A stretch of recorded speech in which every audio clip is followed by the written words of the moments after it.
Meantime, states across the country are making plans to reopen for business, even as the U.S. gains thousands of new coronavirus cases each day. What's becoming clear, though, is that things may get back to normal at a very different speed, or different speeds, I should say, across the country. Here with us right now to discuss the reopening of the economy, the challenges facing the restaurant industry, and so much more is former Starbucks chairman and CEO Howard Schultz. Howard, great to have you on the show. Thank you for joining us.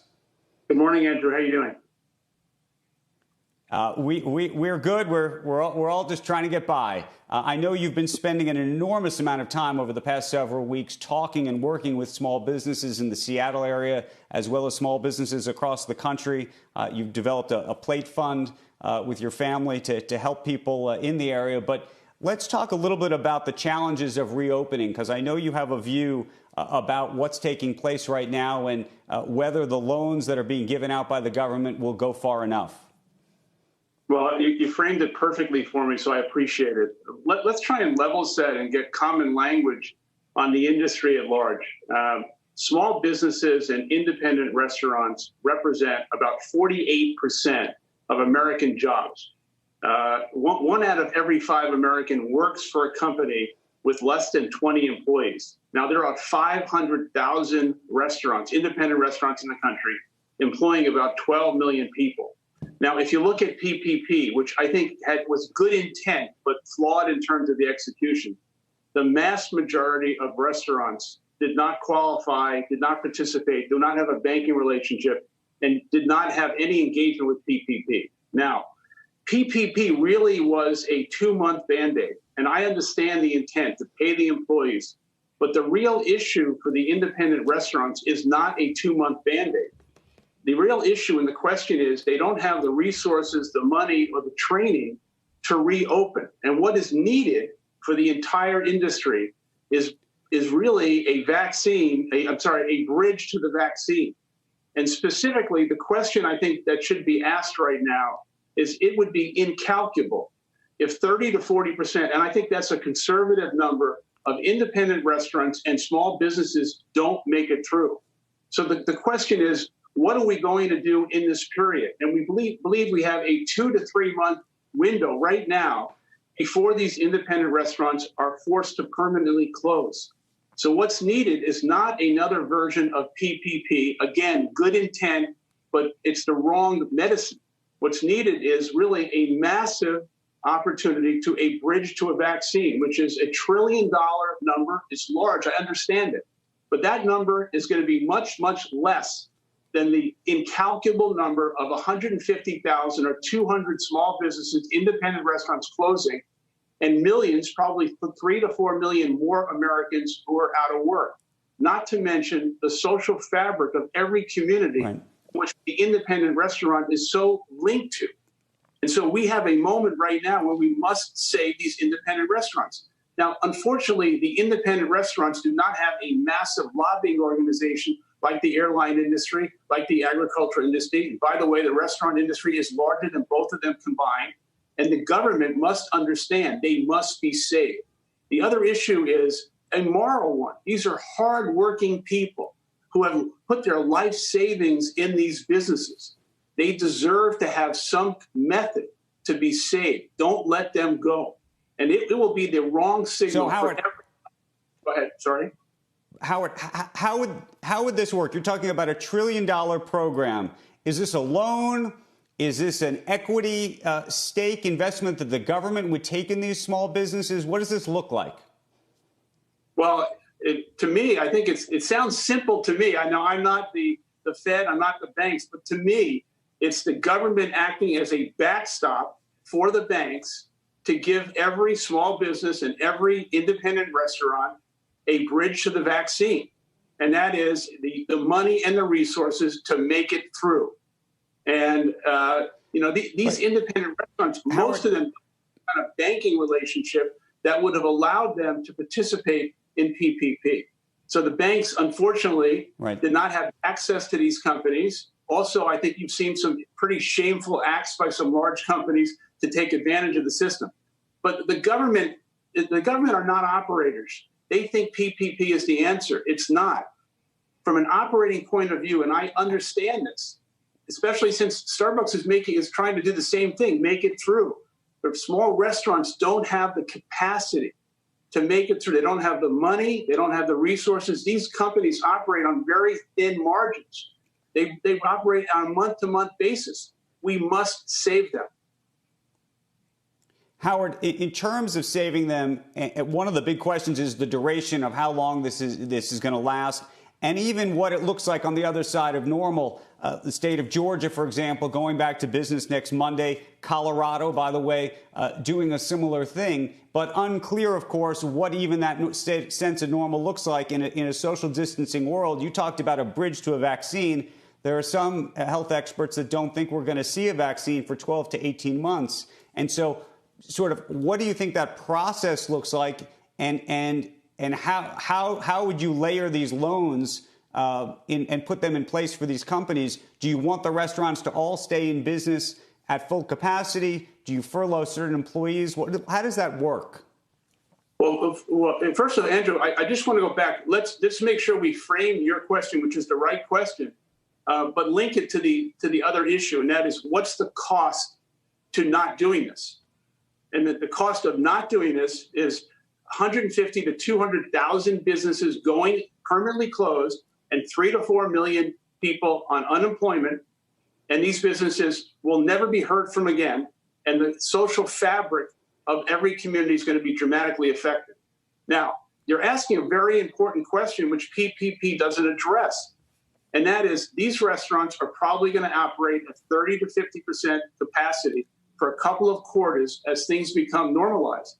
That is why they need a bridge to the vaccine, because they won't be able to operate effectively because there will be very little profits. Now, what you are seeing around the country is the entrepreneurial spirit of these restaurants doing everything they possibly can to stay afloat, to do takeout, to do delivery. And there's also things going on in every community in America where restaurants are opening to feed the people who are hungry, to feed their workers. These are extraordinary people. And when you think about the spirit of the country, it would be immoral to let these companies and these people fail. It's not 150,000 businesses that are going to go out of business. It's 150,000 families and so many others. A rippling effect of this that will be it'll be so dramatic. And so we can't just save the airline industry. We can't just save the farmers. We must save these independent restaurants across the country. And yes, it's $1 trillion, but it will be more than $1 trillion. That's the point if they fail. Now, there's many mechanisms to do this. I've just suggested one, and that is the federal government acts as a backstop for the banks, and banks are given a mandate to save every business, every restaurant in the country. That's what we must do. Now, this is an extraordinary time. It requires extraordinary levels of decisiveness. And what I learned in 2008, 2009, as Starbucks was trying to navigate through the cataclysmic financial crisis, is when you're leading a company or leading a situation, sometimes you have to make a decisive decision without perfect information in order to save the company, in order to do what's right. This requires kind of decision. And the government and Mnuchin, they're trying to do very good things, but they're not operators. PPP is just a Band-Aid. None of these companies can make it through. Howard, you had mentioned that you thought that there were certain people taking these loans and it was shameful that they were doing so. You saw Shake Shack just yesterday, having taken a $10 million loan, say they were going to return it. Were you referring to them? What were you thinking about in terms of, because there is a big moral question right now for companies that may be teetering, may not be teetering, but obviously are eligible for the loans. And then, of course, the question is, should they take them? Well, I don't want to name names because I've got respect for some of those people who I know, but I read that story and I just felt, God, what are they thinking? And I just, listen, these are public companies with $100, $200, $300 million on their balance sheet. They don't need the loan. The independent businesses who are trying to make it month to month is what PPP was designed for. As flawed as it is, it was designed for them. And so the big companies and the industries that have lobbying organizations that are able to affect change are in the front of the line. The independent restaurants and small businesses of America, when I hear the politicians talk about the fact that small business is the engine of the economy. Okay, they keep saying that, but you're going to let it fail. And you know all too well the line too big to fail. These businesses are too small to fail. And they are so engaged in the fabric of our community and the social construct of the country. We can't let these independent restaurants fail. Hey, Howard, two last questions. One is on the other side of this, and we have to hope that there is another side of this. How do you think this changes the business landscape, the relationship between labor and employers? We were having a conversation with the CEO of the company that owns Stop and Shop earlier. They had a big labor dispute just a year ago over how much the people at the cashier's line should be getting. And of course, now you look at those people, you look at the people in some of these restaurants and small businesses, and they're doing heroic work. And I just wonder whether the debate and how that relationship changes over time. Well, I think you're asking another important question, and that is, the fragile balance between a company's pursuit of profit and doing everything you can to elevate the humanity of the company, and in this case, the spirit and the heroic actions of people and their ability to get compensated. And I think in this new era post-COVID, I think those companies that do the right thing and honor the individual employee and recognize that those employees have to be valued and compensated in unique ways in which the culture, the values, and the guiding principles of a company are as important as profit. Those are the companies that are going to win. I'm very proud of Starbucks paying all of our employees through the end of May. And we're probably one of the few companies that have been paying rent.